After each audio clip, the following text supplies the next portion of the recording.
Olá, tudo bom? Seja muito bem-vindo a mais um programa Como Viver de Renda Fixa. Eu sou o Roberto Indec, analista-chefe da Rico Investimentos, e hoje com um tema muito especial, né? Um tema em que a gente tem que falar em função de estarmos encerrando um ano, né? Hoje é 27 de novembro, ou seja, mês de novembro praticamente finalizado. Iremos começar dezembro, é um mês de festas, um mês de alegria, confraternização.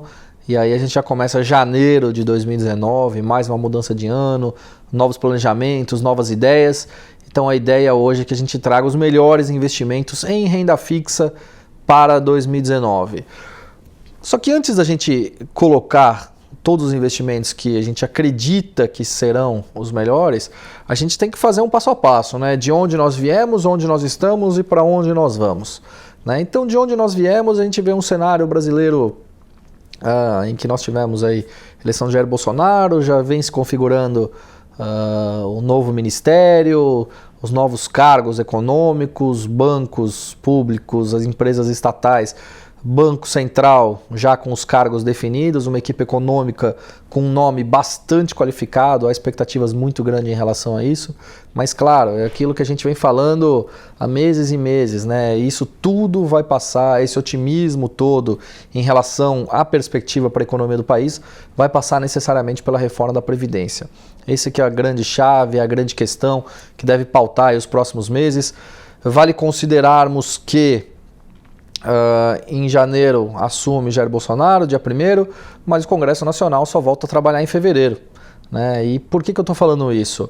Porque ainda no início de fevereiro deverão ser constituídas ou chamadas as votações para presidente da Câmara e para presidente do Senado, que é quem vão tocar as pautas junto com o Bolsonaro, e aí, sem dúvida, pode ou deve ser alguém não que seja próximo do presidente, mas que esteja alinhado com essas particularidades em termos de reformas que o presidente Bolsonaro quer implementar a partir de 2019 para o nosso país. Então, todo esse movimento passa necessariamente pela reforma da Previdência. Então, precisa ver nessa reforma da Previdência se ela será algo que só vai viabilizar ali por curto prazo para o país, ou se vai ser algo mais consistente, algo que dá para olhar o ajuste das contas públicas para o longo prazo. E quando eu falo ajuste das contas públicas, é porque o governo ele arrecada, ele gasta mais do que ele arrecada, né? E isso passa muito pelos números da Previdência Social.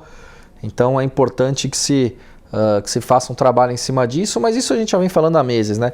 Então no cenário interno é muito mais isso que vai dar um norte muito mais próximo em relação a perspectivas para a taxa de juros e inflação para 2019, inflação em geral ela é um pouco inercial, né? Então ela não deve sofrer grandes modificações de um ano para o outro. Sim, ela pode sofrer, sim, mas isso devido a eventos não existentes no momento, vamos chamar assim, né? Então a inflação desse ano deve fechar abaixo do centro da meta, que é 4,5% ao ano. Então esse ano deve fechar próximo de 4,2% aproximadamente. Para o ano que vem também está próximo disso, entre 4 e 4,5%. Ficaremos atentos. Taxa de juros vai depender da retomada da economia, e isso baseada muito mais na retomada da confiança, que será baseada na reforma da Previdência. Mas a princípio, no primeiro semestre, a taxa de juros deve ser mantida em 6,5% ao ano, a taxa Selic do nosso país. Então esse é o cenário Brasil. De cenário externo, nós temos aí Estados Unidos, com essa questão sobe ou não sobe juros, mais do que o esperado, que os juros irão subir, isso é fato, mas se os juros sobem ou mais do que o esperado ou não, isso tem trazido uma oscilação muito forte para os mercados internacionais, em especial os mercados emergentes, do qual o Brasil faz parte. Quando eu falo de mercado emergente, estou falando de Brasil, Índia, Rússia, China, África do Sul, Turquia, a própria Argentina. E até é importante a gente falar nesses mercados emergentes, pelos quais eles sofreram oscilações muito bruscas, né, ao longo desse ano, não só em função dessa questão de cenário de juros nos Estados Unidos indo um pouco mais para cima, um pouco mais além daquilo que se esperava, mas também da turbulência toda causada pelo presidente norte-americano Donald Trump em relações comerciais, né, especialmente com China, com Turquia. Então isso também é outro fator aí que deve trazer muito nervosismo ao mercado em 2019. questões na China, a desaceleração ela pode continuar gradual, como tem sido ao longo dos últimos meses, mas nada que preocupe, pelo menos por enquanto. É claro que a gente vê uma preocupação muito grande em relação à desaceleração do crescimento global, em virtude dessas discussões todas do presidente norte-americano com outros países, o que pode criar aí alguns certos problemas. Falando um pouco de Europa, a gente tem a questão preocupante muito mais está na Itália, né, na questão fiscal na Itália. Tem a questão do Brexit, que é a saída do Reino Unido também da zona do euro. Isso é outra coisa que já vem sendo negociada nos últimos meses, mas parece que é algo que vai caminhar sim ainda mais em 2019. E a questão das commodities, né? Commodities principal que a gente olha, petróleo e minério de ferro. O petróleo, levando em consideração aí a data de hoje, que é 27 de novembro, caiu cerca de 30%, né, nos últimos 2 meses, últimos 60 dias, é muita coisa. Isso ainda não chegou, é interessante, né, mas isso ainda não chegou nos postos de gasolina. A Petrobras repassa essa queda do preço do petróleo direto para as refinarias ainda não passaram para as bombas de combustível aqui. E aí eu estou fazendo essa assimilação toda em função da perspectiva de inflação para o nosso país também, que poderia recuar ainda mais em função disso. Enfim, são muitas variáveis, muitas nuances. Tem eventos extremos também que a gente nunca conta, como por exemplo algumas possíveis guerras que podem vir a acontecer dentro de um ano, né? Isso é exercício de futurologia, bola de cristal, isso a gente não consegue prever, mas a gente tem que contar com a possibilidade de que isso possa eventualmente existir e temos que estar preparados para isso. Enfim, então, é todo esse cenário que eu estou traçando, é de onde nós viemos, onde nós estamos e para onde nós vamos em 2019. Temos que acompanhar todo esse cenário, sem dúvida tudo isso é muito importante. E para passar dos investimentos de renda fixa, eu acredito que para quem olha o curto prazo, eu sempre recomendo, e aí aquela questão do dinheirinho de emergência, né? A gente tem aí o Tesouro Selic, tem CDBs que pagam próximo do 100% do CDI. Sempre busque uma taxa que esteja próxima ou acima do 100% do CDI, isso falando de liquidez diária. A gente tem fundos de crédito privado nas plataformas digitais de investimento, como por exemplo no caso da Rico, a gente tem aí alguns fundos que trabalham com uma taxa de rentabilidade média, pelo menos entregue no passado recente, entre 103% a 107% do CDI. Isso é um número interessante. Considere que a taxa de juros, de novo, no primeiro semestre fique em 6,5% ao ano, ou seja, o CDI deve continuar em 6,4% ao ano. Há algumas instituições financeiras, outras casas de independente análise, economistas que acreditam que os juros ainda possa chegar nos 8% ao ano até o final de 2019, mas isso vai depender desse cenário todo, e aí obviamente passa de novo para a reforma da Previdência. Então esse é o dinheirinho de emergência, isso aí continua igual. Agora um ponto que eu quero colocar aqui, e que por ter essa expectativa de retomada toda da confiança, a gente deve ter muitas emissões de novos ativos entrando para o mercado. Eu chamo a atenção para 3 em especial: debêntures de infraestrutura, CRI e CRA, que são certificados de recebíveis imobiliários e certificados de recebíveis do agronegócio. São 3 ativos que contam com a isenção do imposto de renda para pessoas físicas.